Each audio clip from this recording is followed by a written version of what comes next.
Fade up, cue music, dissolve still store, cut live, fade to black.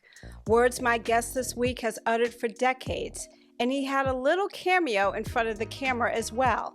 For 40 years, Steve Lucas directed the major news stories that changed our world. And this week, he talks about his path, what he misses and doesn't miss, and what's next for the newly retired young man. That's next on the PowerPLAY Show. From the studios at Hull Bay Productions, this is the PowerPLAY. Welcome to the PowerPLAY Show. I'm Tonya McGrath. Steve Lucas is an Emmy Award-winning director who retired in 2019 after nearly 40 years of working in the television industry. Most recently, he directed NBC Nightly News with Lester Holt, a position he held for 5 years, while also directing other NBC network shows, including The Today Show, Today with Kathy Lee and Hoda, and Dateline, to name a few. Steve has been recognized with 13 local and national Emmy Awards and more than 15 Emmy nominations, and has been a recipient of the McDonald's Black Media Legends Award and the Greater Boston YMCA Black Achievers Award. Throughout his career, Steve has served formally and informally as a mentor to many, including me. As one of the more defining moments in his career, Steve was on the air at WNBC TV in New York on September 11, 2001, directing the station's coverage of the attack on the World Trade Center as the news broke that morning. Steve's brief recounting of the day was included in the book Running Toward Danger: Stories Behind the Breaking News of 9/11. At his retirement, members of the NBC Nightly News production team awarded him a plaque, bestowing him with a newly created title, the People's Director. It contains the inscription, "For our Steve, the People's Director, with respect, affection, and love to the best director ever." Steve Lucas, welcome to the PowerPLAY Show. Thank you for having me. It's been a pleasure. And, you know, I've seen you and worked with you when you were, you know. Yes. So this is a pleasure to do. Yeah, let me just put that in context, because you, of course, was co-producing and directing my mom's specials at WGBH, and I was like the PA running around just being told what to do and that kind of thing. But boy, did we have a lot of fun back then. Yes. Oh, yes. Those were great times. Excellent times. Yes. Awesome. So listen, 40 years. And I thought it was a big feat when I walked away from television after 25 years, but does it seem like a real big blur to you? Well, yes and no. I mean, 40 years, wow, it doesn't seem like it's been that long, really. It seems like yesterday. I think that, you know, going through everything that, you know, all the years that I've been in, and, you know, I just received the IU Distinguished Alumni Award. So that kind of, you know, brought back a lot of memories and stuff while I was in the process of writing the speech. And that really, you know, sort of, you know, brought back those 40 years of just being in the industry and the people that I came in contact with. You know, it's been a ride, and it's been a fun ride. And I'm glad that I had the chance to experience everything that I've done and the people that I've met, and also the people that I have mostly been able to mentor. Because, as you know, people of color and BIPOC people are not really, you know, represented the way that they should, or given the opportunities, or even given the encouragement. And that's one of the things that when I was, you know, trying to even come up in the career, I, you know, ran across people of color and other people that, you know, helped me and mentored me, and I would not have gotten where I am or was today, was because of the fact of people who took the time out and decided to mentor me along the way. So I wanted to pay that forward, and I made it, you know, one of my things to, when I was even, you know, at the network, you know, I would see people, you know, people of color, or, you know, anybody, but I would, especially people of color, go up and introduce myself to them, because I thought it was something important to do, so that they would feel comfortable and seeing that I am approachable, and also too, if there's anything that I can do to help further your career, just to give advice and, the politics of the station and the building. So, we would go for coffee. They would send me an email. Can we get together for coffee? I need to talk to you about some items. And, it was, I found that to be just as rewarding as the things that I was able to achieve throughout my career, is to be able to really pay it forward and give some help to those coming into the business. And who are some of those people for you when you were an up and coming director? Who were some of those people that helped influence you and mentor you in those early years? Oh, I got to go back to when I first got into the business. There was a good friend of mine named Joe Hoffman, who, when I was in Louisville, Kentucky, because I did an internship there and I got hired back straight out of college, wasn't making much money, had a little bean bag for my bed and milk crates, but I had a stereo and I had the little empty apartment. So I was so he took interest in me because he was directing the news and public affairs shows and the things that sometimes he didn't want to direct them, so he knew I was interested in wanting to be a director, so he would let me direct those shows. And so I'd cut my chops at doing that because he knew that that's what I was really interested in becoming, was a director. I was a production assistant at the time. And so then he got a phone call from one of the stations that he worked at in Terre Haute, Indiana. And they said, "We're looking for a director. Do you know anyone?" And he said, "Yeah, Steve, he would be perfect for you guys." Wow. So did the interview, went there, and I got it. It was, and people were like, "You're crazy. That's a 190-second market. You'll never come back up." I said, "Well, I got to get the title. I mean, I need the title of a director. So this is something that I have to do." The station was literally in the middle of a cornfield. And, Wow. So I would go there and we would, I was switching, directing, and running the Chiron. It was a one-man band, rolling the commercials, and all of that stuff gave me the experience of directing and stuff. So that was really my first. And then my other, moving out of there, I was there in Terre Haute for what I would say 10 long months. A good friend of mine was the fraternity brother, my Sands. He was directing too. He left the year before me, and he was working in Nashville. And he was going across town to the ABC affiliate, and he said, "Hey, Steve, I'm getting ready to go over there. Are you interested in moving to Nashville?" I said, "Yes." And so did the interview, long story short, got the job, switching and directing the newscast and everything. And so that helped. So that was, those were the beginning of people networking and also, paying it forward and helping me. As I further along, was into affiliates and moving from market to market. One of the things that people that I met was Steve James. Actually this was at GDH. Ron Milton. Oh yeah. I was directing something, a show or something. So in between breaks that we were, taking a break, he came up to me and said, "Hey, Steve, I got an email from a friend of mine. He used to work here in Boston. His name is Steve James. He's looking for a director in New York. Would you be interested?" He said he asked me if I was interested. He said no. He said, "But maybe I have a guy that might be interested in doing this." So Ron gave me his name, and I called Steve up. And, one thing led to another. I met him. I met the news director at the time, which Paula Madison. And, they said, "Well, what would you like to do?" I said, "Well, I'd definitely like to be a news director in Boston. I was also senior director there and everything." So they said, "Well, you have management, experience and all of that. Are you going to be able to, give that up?" I said, "No problem. This is something that, I want to do, and I want to, my goal, even in college when I was pledging Kappa, one of the things was, they made us with our break put in the information of where you saw yourself 20 years from now. And in that I want to be able to be a director at NBC Network.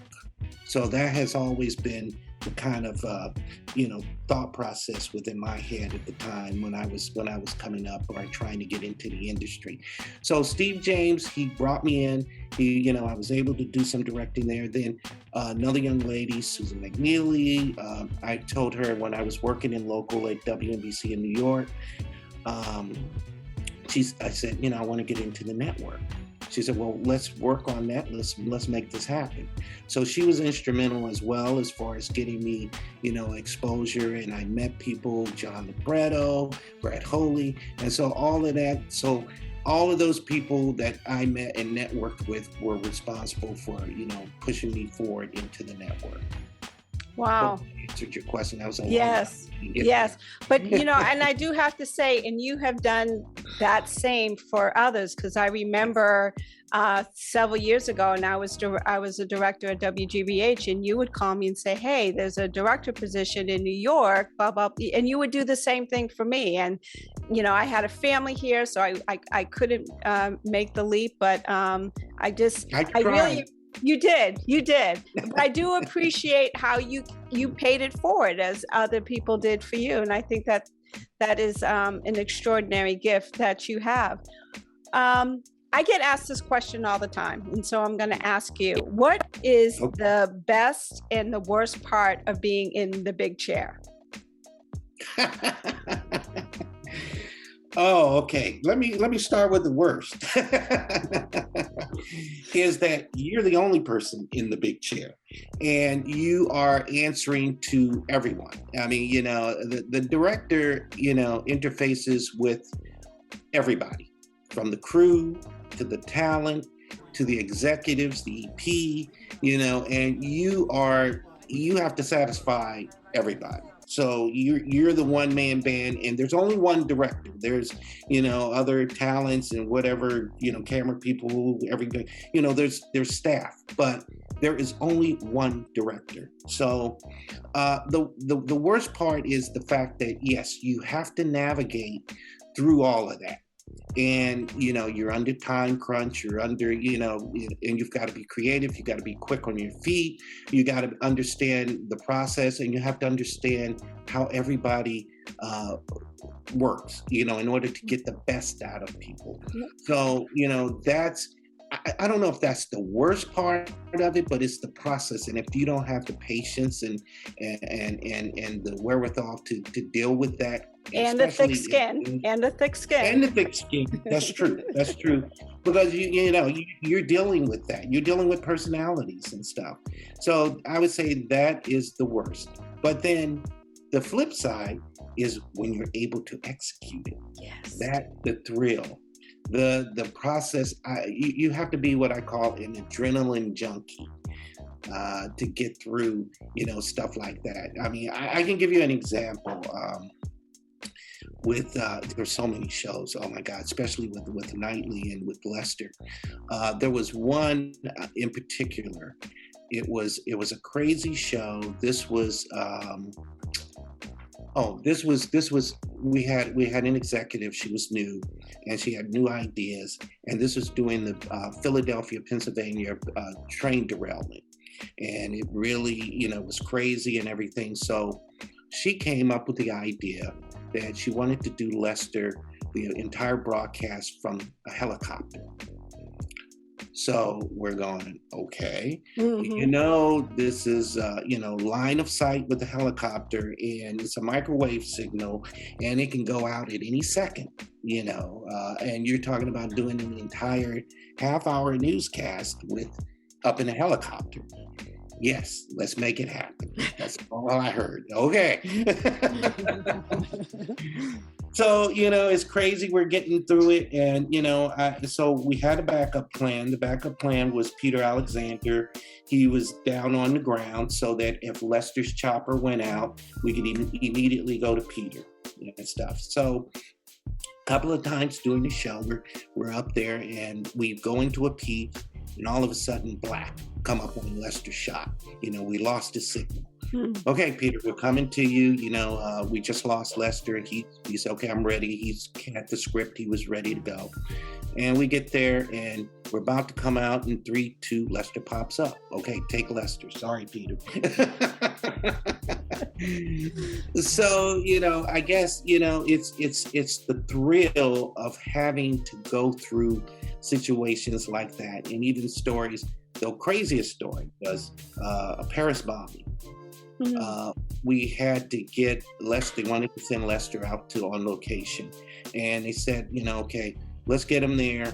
Our, London Bureau, they're really responsible for facilitating the crews and getting them in place and location.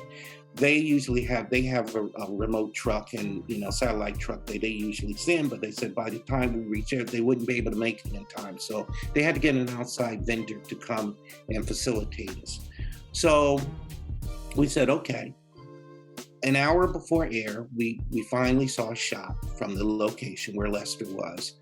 And I said, okay, the first problem was the operator was French and he spoke no English.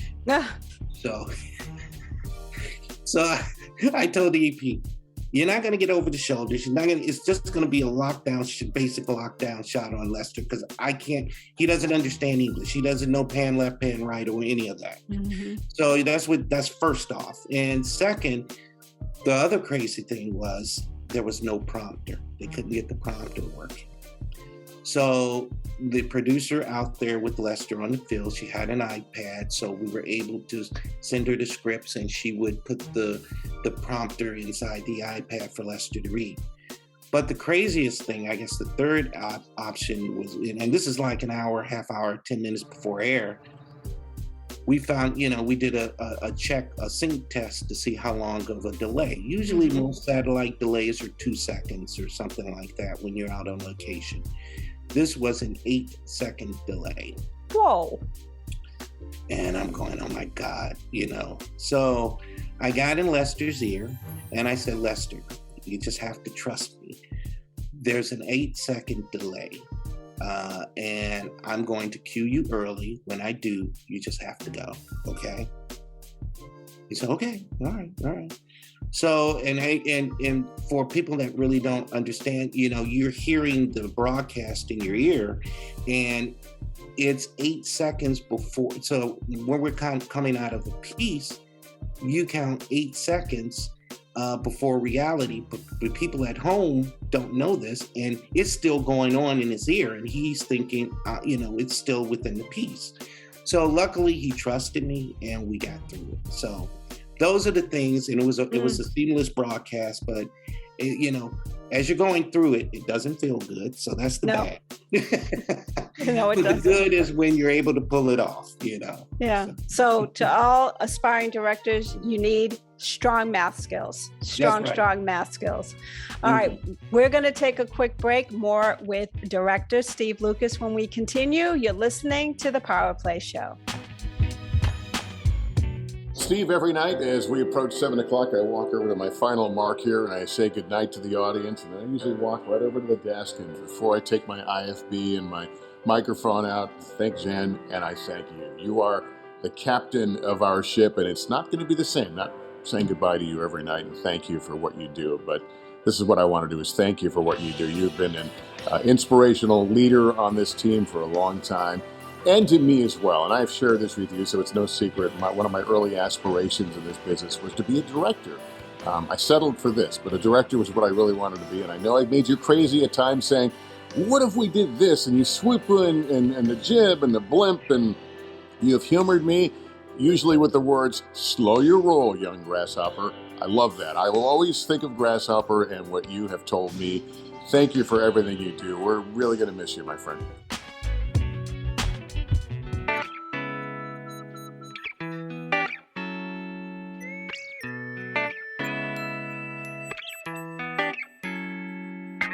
Hi, I'm Millicent Meadows. I'm one of 5 women in the upcoming documentary, More Than Our Skin. It's about our vitiligo journey from beginning to present.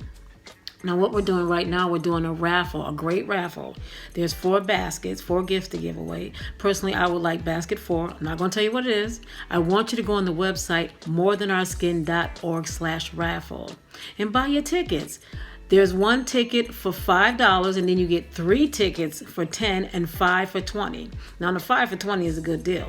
I'm telling you, it's a good deal. I want you to tell your family and your friends about it and just spread the word. Matter of fact, while you're on the site, I want you to check out the trailers and the blogs of all these women. I'm telling you, you're going to be touched. You're going to be touched. I won't be shocked if you cry a little bit. But listen, this is just a wonderful cause. This is all for building up the vitiligo community, just making that platform higher and higher. As I always say, we just keep rising. So please support this documentary.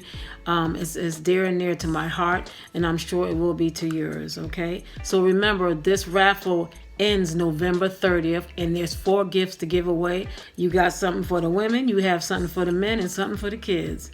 So I'm telling you, the gifts are awesome. And like I said, 1 ticket is $5, 3 tickets for $10, and 5 for $20.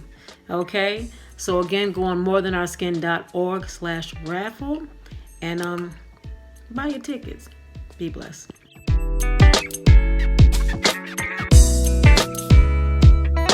Welcome back to the PowerPLAY Show with my guest, Steve Lucas. I want to get into some of your work, specifically some of the news stories you covered in your career. And I want to start with 9/11, which I mentioned at the top of the show. How did that day start for you? Okay, at the time, I was at WNBC directing the early morning show. It was called Today in New York. It's the show that comes on before the Today Show. So I'm usually at work by 3:30 in the morning, and our show comes on the air at around 5:30. So we're on for about an hour, 2 hours before the Today Show happens. So during the Today Show, there are usually what they call cut-ins, which are 5 minutes on the half hour at 25 and 55 for local programming to do their local news during the Today Show. So the week before, so we usually do our updates during our newscast during that time. But what happened was, one time after the cut-in, I went upstairs to the newsroom, and the news director said, "Steve, you got to go back down. Some idiot flew into the World Trade Center." And the week before, we had done a story. It was about some parasailing guy was at the Statue of Liberty, and he was stuck up there and doing some crazy stuff. So I was thinking it was one of those kind of pranks or something like that. So we get down into the control room. It's for one of the cut-ins, and we go on the air. And we're getting the information coming in.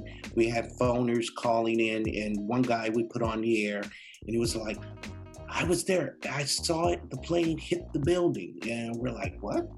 So it really, as the story is now really unfolding live on air, we figured out that this was something bigger than what it really was. And, we started getting phone calls in. We started getting, slow camera shots from field crews were sending in signals, getting up our live shots and everything like that. And finally we had material showing, the collapse of the building and everything. And this was really, it's like, you in real time, and you're seeing this for the first time, you don't know what's going on here. Well, are we being invaded? What is this happening?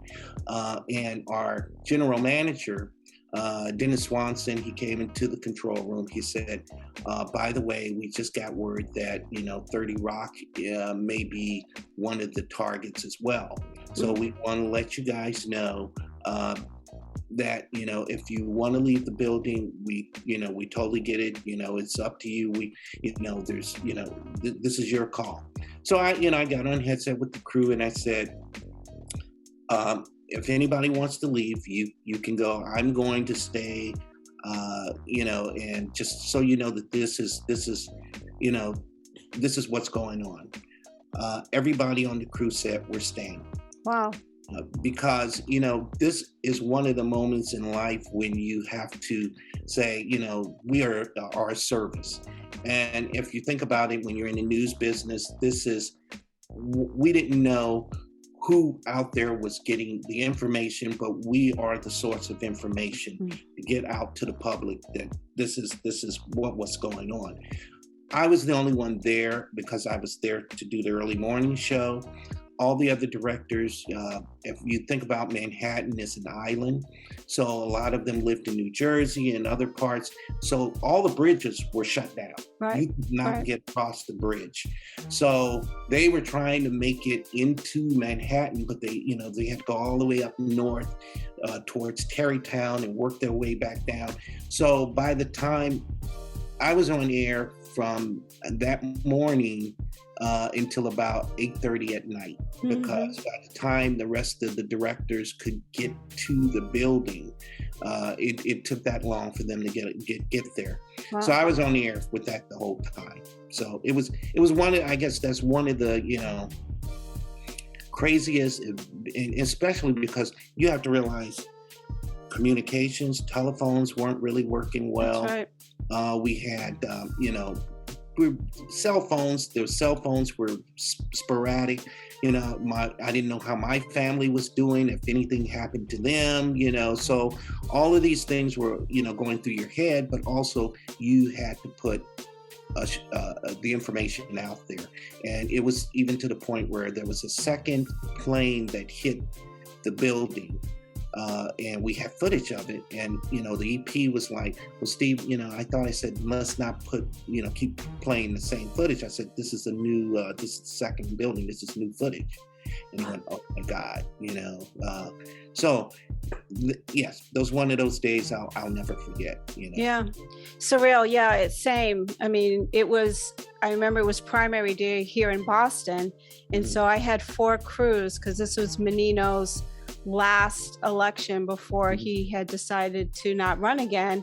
And so we had 4 crews out all over Massachusetts. I got into the newsroom about 7:30 and it was nice and quiet. I think I had the Today Show on, as a matter of fact, and all of a sudden it cut to the shot of the hole in the tower.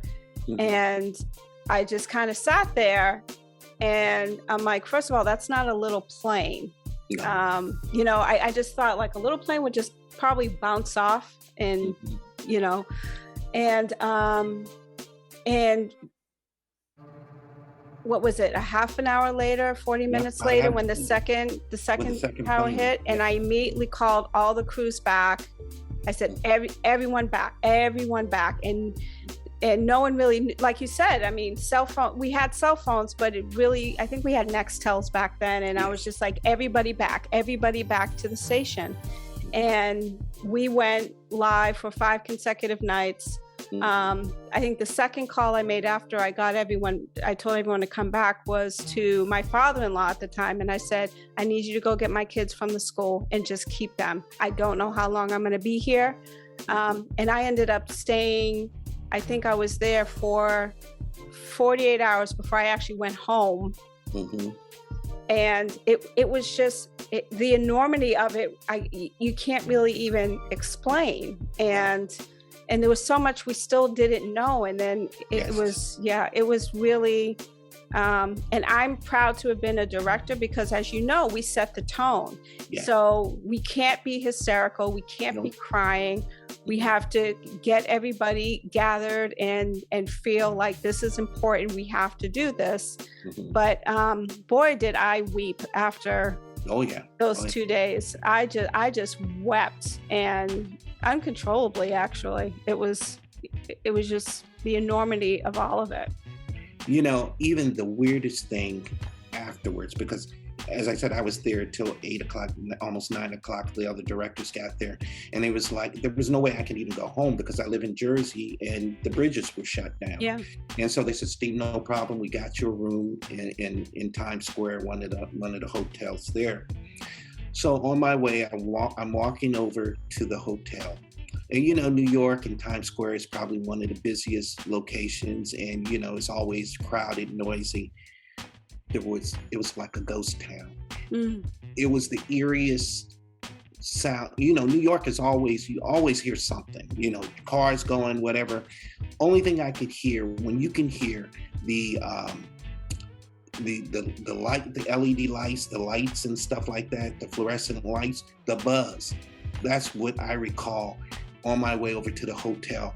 only thing you could hear is the buzz from all the neon signs and stuff like that. And I've never seen Times Square that empty, which was crazy. Yeah. Another historic moment, of course, was the election and then subsequent inauguration of our first Black president, President Barack Obama. Yes. And so tell me, as a director, as a man of color, what did that moment do for you? Well, that moment will probably, it has a special place in my heart for that, because that was the first day I was, my first day into the network was election night, inauguration night for Barack Obama. So that was my first day officially in the network. And I worked, I worked in the control room during the whole, inauguration and everything. It was a first, because also for myself, there was, they were saying, you are one of the first Black directors to really take over the network and do nightly as a network director. Coming into the network. There's another director, he works in Washington, Jeff Blunt, who was there, has been there for a while as well. But for me, getting into the network and directing and being the main director of color had a lot of significance to me. And that's what, I remember. And all of this was, it was a first, because it was a first for our president. It was a first for me. It was a first for the network to do something like that. So that has a personal, I guess, little notch for me that I remember. That's awesome. You were also worked two Olympics, I should say, in Athens and then in Salt Lake City, Utah. And three, Italy, Torino. Oh, okay. And three. That was yeah. So talk great. about that, because that's just a whole other different level of producing and directing on an international stage, right? Yes. That was a lot of fun. I came in, I was an AD for that. And that, I would say, that John Gil Martin, he was and John Ruane was really responsible for getting me on board, because I always told, I had a meeting with Ruane and I said, look, I've done stuff when I was in Boston. I was, doing all kind of stuff for the network, for the football and baseball, commercial controls and stuff like that. So when I got to New York, they said, hey, Steve, come see us. But when I first started working at WNBC, I was doing the early morning show. So as you know, you're there at 2:30 in the morning and every day. And I was like, by the time I was beat. So I said, okay, let me get my bearings here, and then I'll reach out to the sports guys. So finally I did, and Wayne and those guys were instrumental in getting me on board, and got my first, chance of going into the Olympics and working with them. I worked with Mary Cervello. She did the Olympic ice, and we did a show there, and it was fun. It was a lot of work, long hours. You worked 14 hours a day, and you had no off days. You were there for the entire 2 weeks. It was straight. But it was invigorating. It was one of the best, experiences that I had, as far as doing the sports. And I was able to get a couple of those Emmys too from the sport. So that's cool. What other stories in your 40-year career do you say have impacted you emotionally? And I'll just quickly share one. And for me, it was the covering of the Sandy Hook mass shooting, and then seeing President Obama come on in early afternoon with tears in his eyes. And I think that's, for me, it was just significant with just how evil things were getting in the news industry. So I wonder what kind of stories impacted you emotionally that you can think of. I would say that definitely was up there, because I was on the air for the special report when Obama landed, was meeting with the family and everything like that. That was definitely a moment that I won't forget as well. Also, doing special reports for when that happened, we were on the air for that as well. It's when you see something like that, especially for school kids, that's a totally different realm, and you wonder, where are we going as a nation when it gets to this point? And hopefully we can do something about gun control and everything. But even I remember Obama, yes, he was emotional about that and teared up and said, if this doesn't do it, I don't know what will. And that, I think, is a defining moment in our nation, to say, look, how do we want to perceive ourselves or see ourselves? And even with, there was, I would say, even the hurricane in Puerto Rico, the devastation there, and just that people could not, they went months without any type of electricity or power or anything of that nature. Lester, we sent him there. Again, another crazy story, but trying to get on air, but there were no cell sites. There was only one cell site on the island, and so they had to record all of his intros and outros and everything, and rush to the cell site, which was about a 30-minute drive, and feed back all of his intros and outros for the newscast. And they were coming in as we're on the air, and this clip is ready, and I'm cross-rolling between that and the actual piece and stuff like that. But it's just, you get to the point that you've done so many of these different shows and tragedies, you just say, I don't want to become numb to this, because right. It was always something. Here's another thing. Next week it was this, it was that, and so you get to the point where you say, okay, I don't want it to become that it's just another piece of material up there, and you lose your perspective of what it's really about. And I'm glad that never happened. But I know some people who kind of express that, and to be able to detox, or some kind of way to have some kind of help with social help, or something like that. There are people that had that. For me, I was able to process it, and my wife, I'd come home, we'd talk about it and stuff, and I was able to get through most of that. But it does take a toll. It does. It does. It's the stuff that you can't ever unsee. And as television directors and producers, unlike first responders who are prepared for that level of trauma, we really aren't. I mean, I used to think that, okay, I have this big monitor wall that's keeping me from the real world, right? But when you're there, and to just see what I had to see, the carnage of it all, I knew then, and that was in 2013, and then I retired in 2015, because for me, I couldn't stomach it anymore. And I wanted to do, what I wanted to do was to tell people stories that uplifted people, and not have to respond to that kind of stuff. So, but it's right, it's the toll, it's the weight of it, and you can't, no matter how much we get up the next day and it's a new show, whatever, you can't really unsee those things. And but I'm grateful for having the career that I did, but it was time for me to walk away.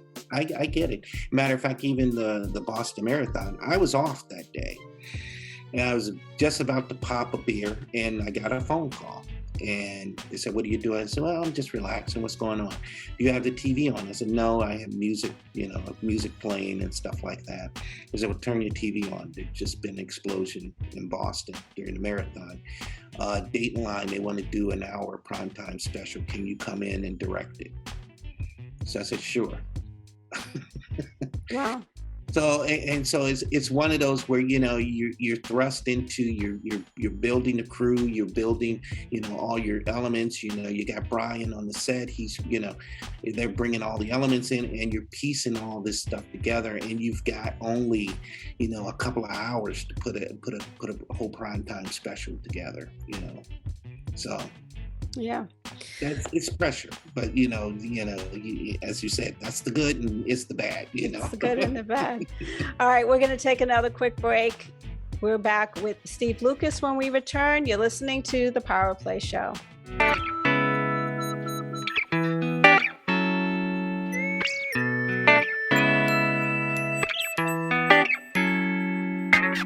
Well, hello, friends. My name is Valerie Molyneux. I'm President and CEO of VitFriends Vitiligo Support Community. I'm one of the 5 women featured in the upcoming documentary film entitled More Than Our Skin. This documentary tells about the 5 of us and our journey of living and coping daily with vitiligo. We're excited. We're so excited to announce our raffle. This is the kickoff of our raffle that'll go now through November 30th. And this raffle offers 4 amazing prizes, all of which is in support of this project, and we are needing your support. And so we're asking that you would visit our website. It's morethanourskin.org/raffle, where you'll get all of the details about the raffle. We so desire your support. We so desire that you will share this. Send this out to your friends, your family, your co-workers. Let them know that this is a very important project about this vitiligo and this neglected community. And we want to showcase this in this documentary, and we need your support. Thank you, thank you, thank you. Again, visit morethanourskin.org/raffle. Have a great day.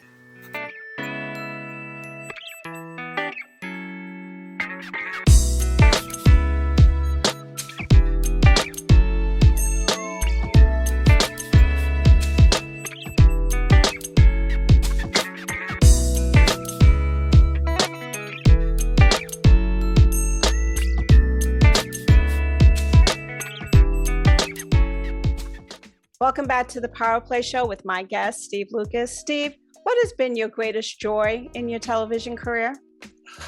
Wow, that is a great question.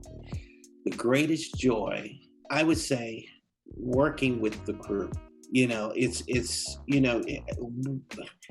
Your family. It's you got to realize that we go through, as you said, all of the things that specials and catastrophe, tragedies, and this, that, and the other.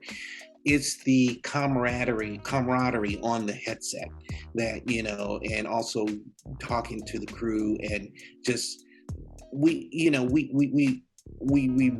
form a bond, and it's just on the headset, there's little jokes, little comments that everybody makes, the sort of, and they keep everybody going, and it's little things to spark all of that excitement. It's some of it you can't share, but it's good.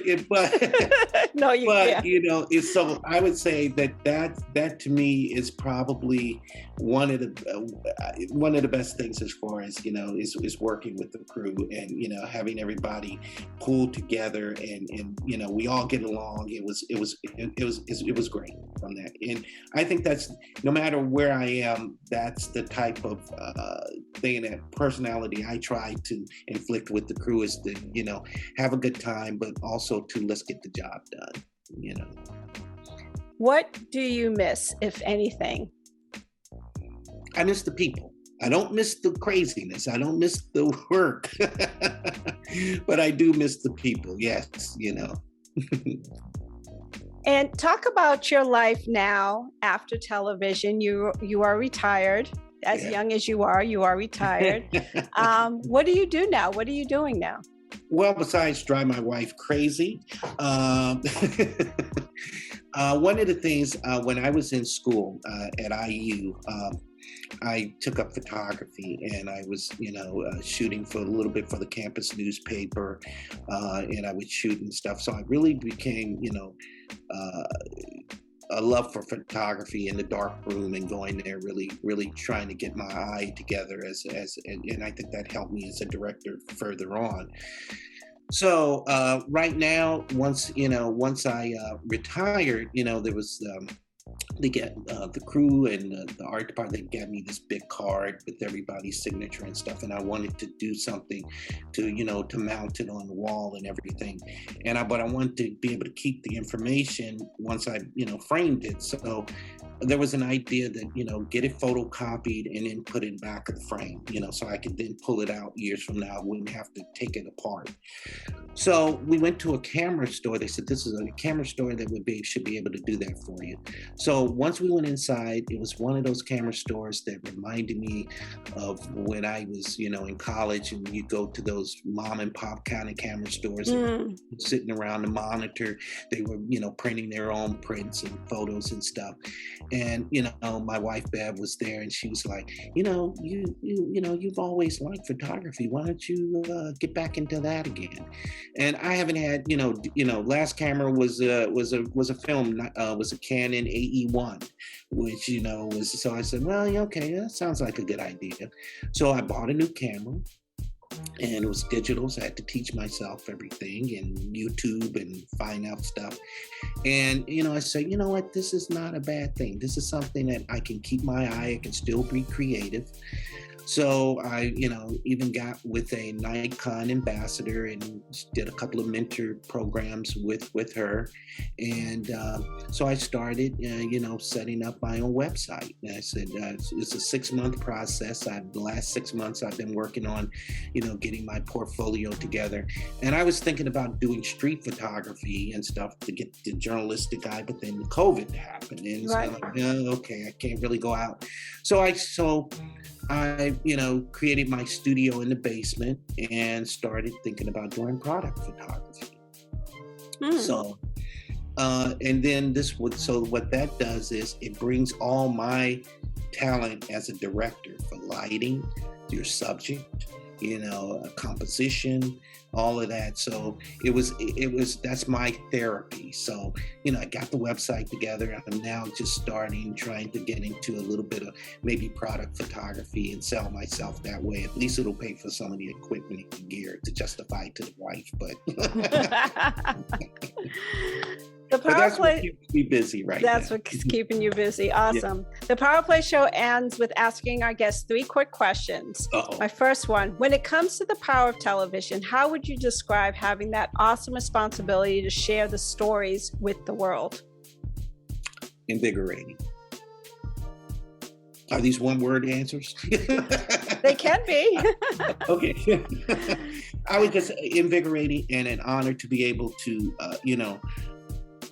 get the information out there. I mean, because if you think about it, we are storytellers, but we are, we're journalists, and making sure that we get that information out to the public. And that to me is, a big honor to be able to do that.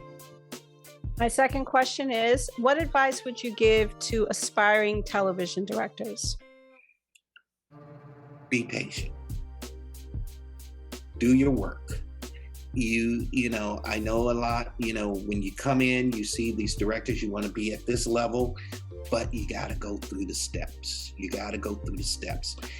I've worked in several markets, and those were the markets where I was able to cut my teeth. You can't, when you get to the level of like a New York and a network, they don't have room for mistakes. And, so you have to be ready. You have to be on your game. So if you're deciding that you want to be a director, and there's no blueprint. There's, every director has his own path and how they got to where they are. But for me, I climbed the markets. I was, as I said, I was in Louisville. I went from Louisville to Terre Haute to Nashville to Cleveland to St. Louis to Boston to New York. So all of that, was where I got learn the craft, got my mistakes in and out and everything, and learn what it took to be a director. So be patient, go through the steps. Don't be afraid to move around. I know it's crazy in the beginning, especially if you have a family. And also, one of the things they really don't talk about, especially in the news business, is you're working all the time. Holidays, Christmas, all of that, Thanksgiving. And, so you have to have a partner that is understanding and can deal with, the fact that I won't be home for the holiday there, for Christmas to open a package. We would do it the night before or whatever, so because I was doing the early morning show, and everything. I was there, around 7 a.m. I was at work. So those are the things and sacrifices that if you're really interested and want to be in this business, those are some of the sacrifices that you have to make. And have a thick skin. If you could sum up your career in one word, what would that word be? One word. I would say thrilling. Exciting. This has been a good ride. I loved it every minute of it. Yes. Awesome.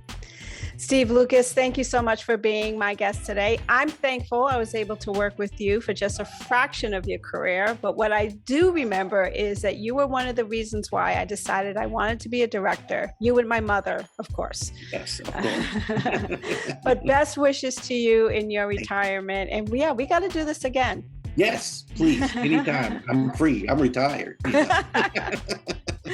All right. Thank you so much. All right. Thank you. It's been a pleasure. Thank you for having me on.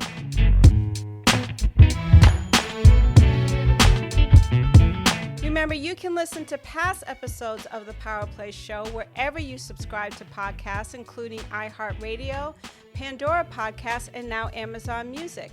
You can also watch the PowerPLAY Show on our YouTube channel. Simply search the Hull Bay Productions Media channel and be sure to subscribe so you never miss an episode.